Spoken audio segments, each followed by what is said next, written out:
Cowboys may be 6-1, but they've only played one game so far against the NFC East. That changes with the next 3 weeks, all against the NFC East. Hey, how are you, folks? Jason Horowitz, along with NFL.com's Pat Kirwan. Glad to break down the Sunday nighter. It's 6-1 Dallas at 3-4 Philadelphia. You get Tony Romo. You got a new contract. But he's got to go up against a very stingy Philadelphia defense who gets Brian Dawkins back. That's right. And I happen to think that the Eagles, they're pretty much wired to the Dallas Cowboys and have been for the last couple of years. I'm sure we'll cover that as we go on here.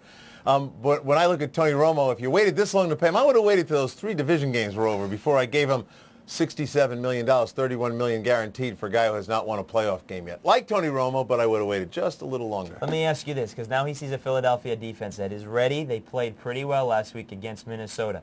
What does Dallas do? Maybe a little differently than what they've been doing. Well, Dallas, they really do like to run the football. Barber and Jones are going to try to feed the ball, set up the play-action pass. And that's a problem because Philadelphia gives up under 4 yards a rush, and they play good physical run defense. This game is going to get quickly shifted to a passing game for Mr. Romo, and I'm sure T.O., that's music to his ears. He'd like to see a deep ball passing game right away. Of course, it is T.O. going back to Philadelphia for the second time last year. When he did it, they lost by 14 in Philadelphia. Of course, it's a Sunday nighter. The fans will be geared up for that one. On the other side, Donovan McNabb threw for more than 330 yards at Minnesota, but everyone throws for 330 yards at Minnesota. Now you've got a Cowboys team which is much better at stopping the run than they are at stopping the pass.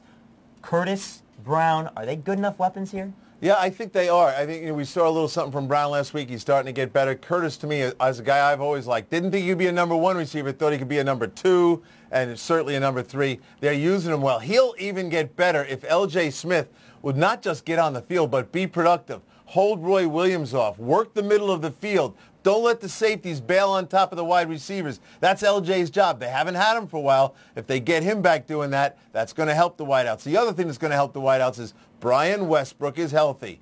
This is a guy that's given them 147 yards a game when he's in the game.